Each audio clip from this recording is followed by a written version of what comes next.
Most of it is done by Americans to Americans, thanks to lack of moral standards. Tell nothing to him. Even if I shower him with information, with authentic proof, with documents, with pictures, even if I take him by force to the Soviet Union and show him concentration camp, he will refuse to believe it. When a military boot crashes his balls, then he will understand.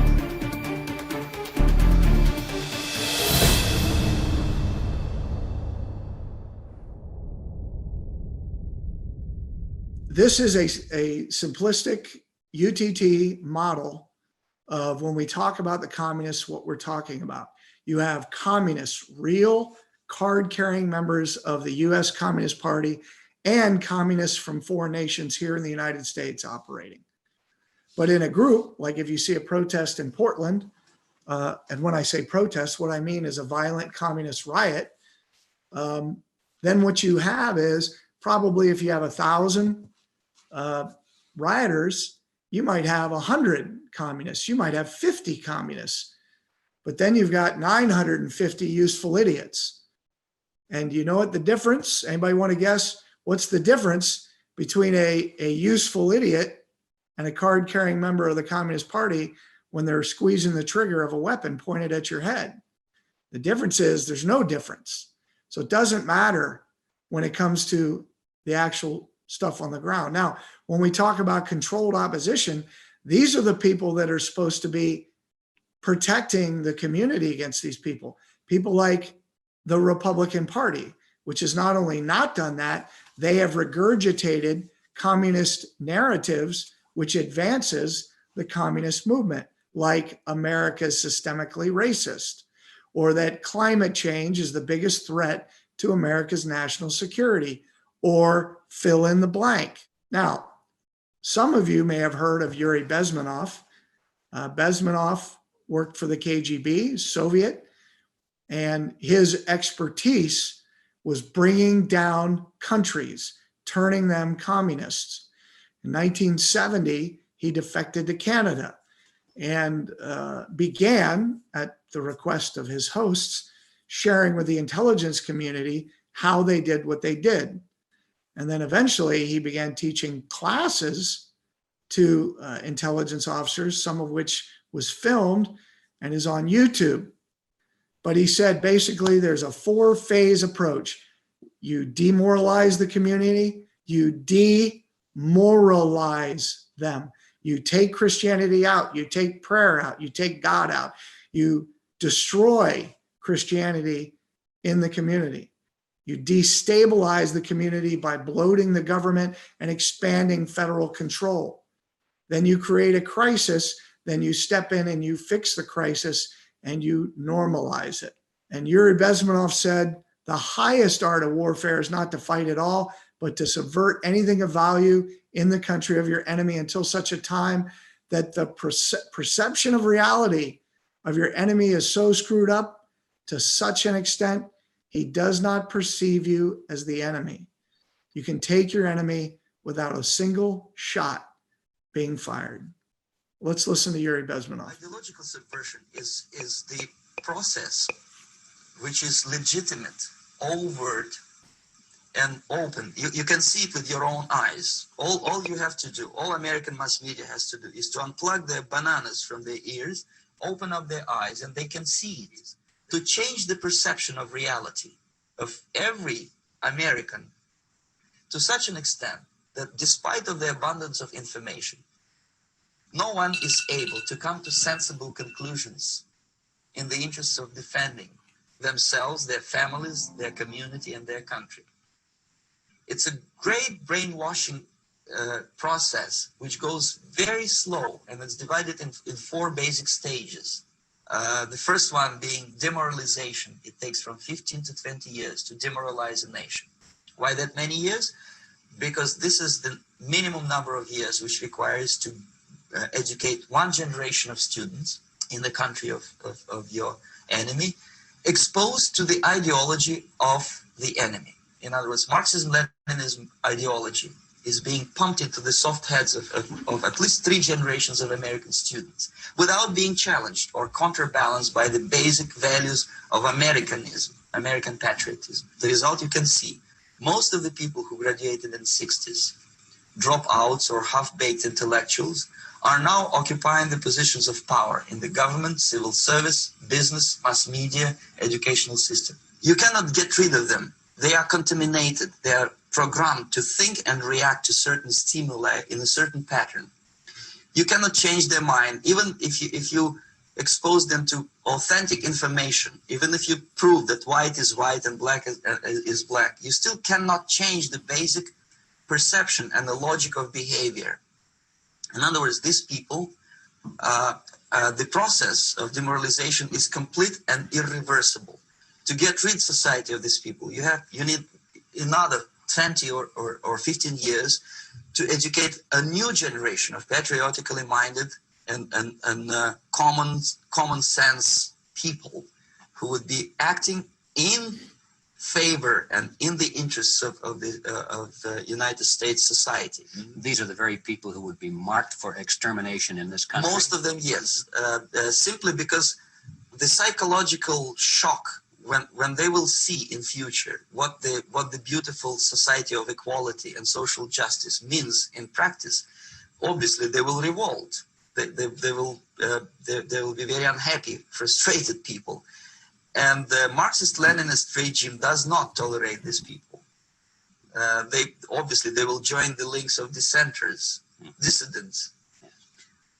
Unlike in present United States, there will be no place for dissent in future Marxist-Leninist America. The demoralization process in the United States is basically completed already. For the last 25 years. Actually, it's overfulfilled because demoralization now reaches such areas where previously not even Comrade Andropov and all his experts would even dream of such a tremendous success. Most of it is done by Americans to Americans, thanks to lack of moral standards. As I mentioned before, exposure to true information does not matter anymore. A person who was demoralized is unable to assess true information. The facts tell nothing to him.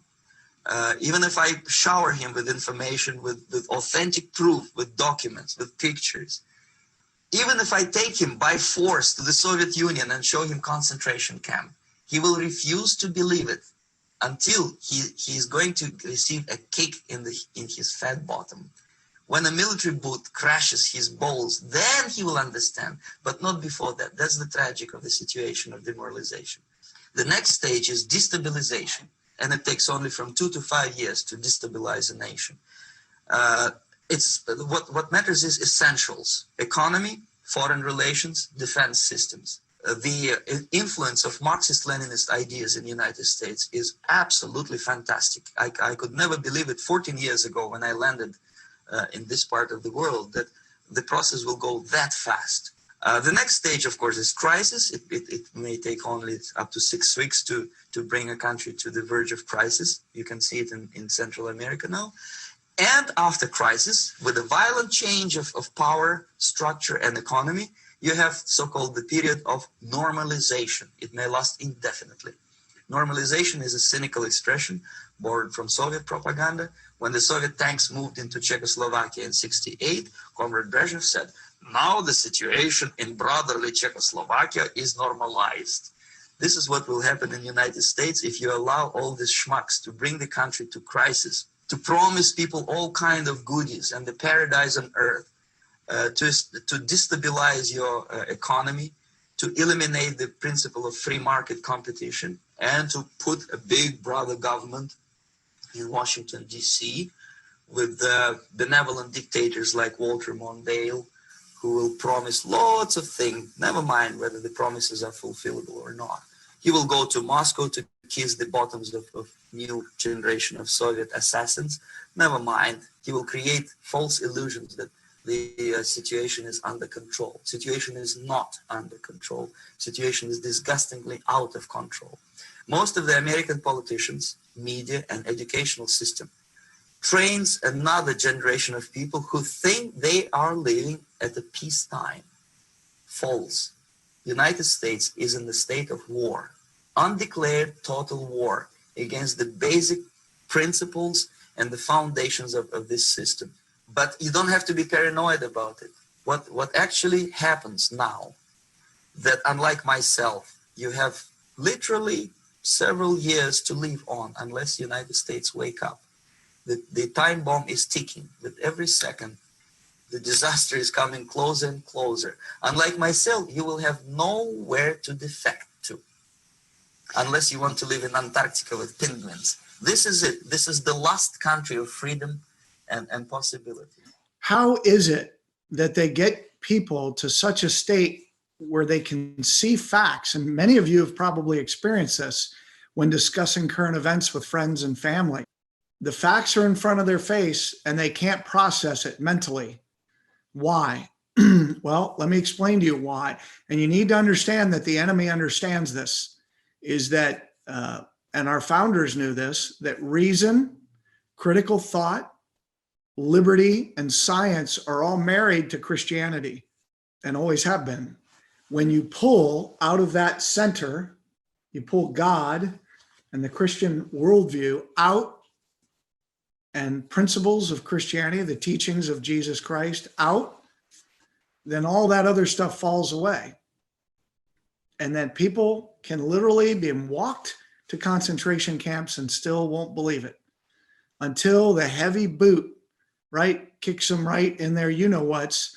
They can't see it. So until the pain becomes so great that they have some sort of an awakening, and usually it's too late by then.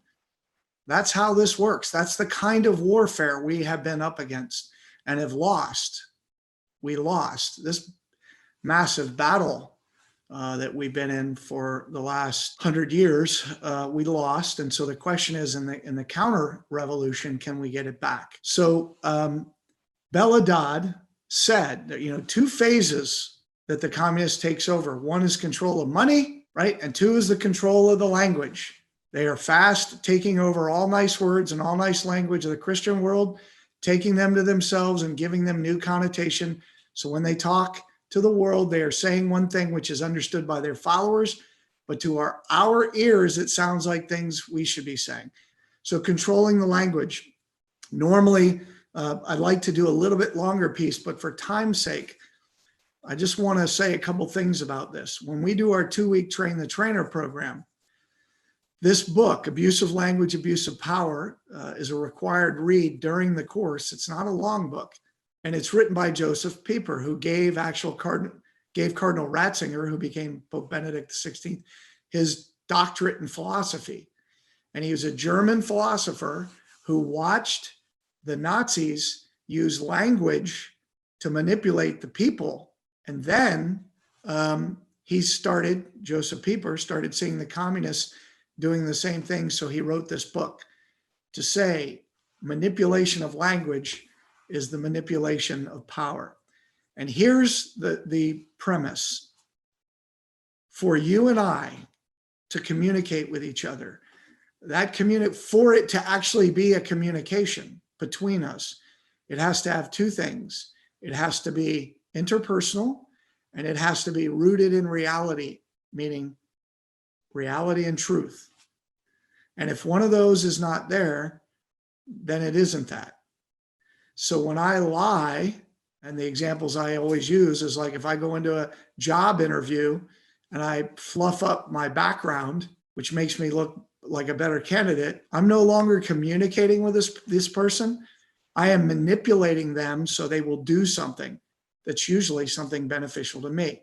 And in this case, give me a job, which I may or may not deserve because I'm lying about my background.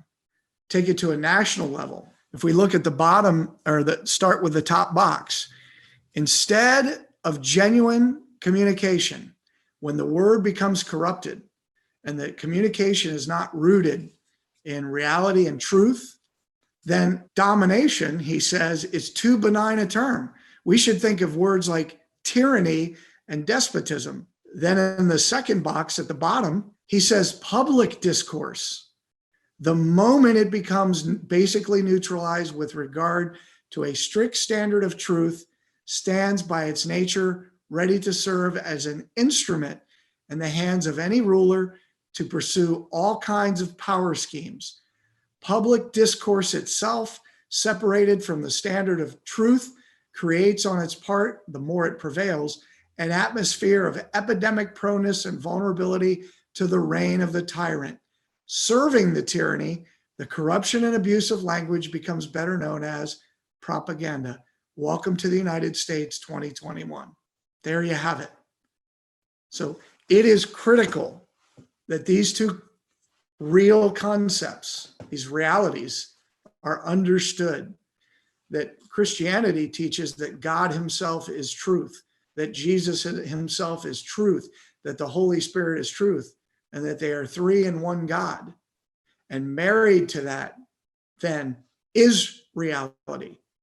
If I want to step off for a second, the Bible says wisdom comes from reverence for the Lord. So this idea that critical thought, reason, science, and by the way, liberty, all married to the Judeo-Christian understanding of God and his nature.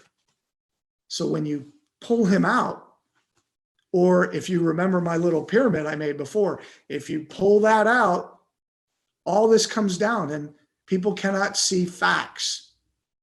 And when then lies are allowed to pass for truth, because that's what's being pumped into society. The enemy uses propaganda because it works. It always has. And the remedy is always bold truth. And that's what we do here at UTT. So we look at the practical operational book. Rules for Radicals operationalizes the communist movement in the United States and quite frankly in Europe as well, but primarily meant for the United States. And what's interesting about this is when you open the book, it's written by a communist named Saul Alinsky. He actually, in the opening of the book here, he thanks Lucifer. So here's a book about Marxist revolutionary ideology meant for the United States, dedicated to Lucifer. That should give you an idea. And when you know that President Obama and Mrs. Clinton both were acolytes of Alinsky and taught Alinskyism, that should help you explain how we got to where we are.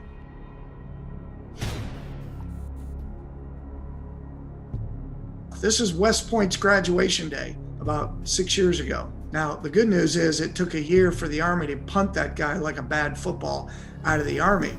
But the fact that he got in and existed in that environment without ever being outed should tell you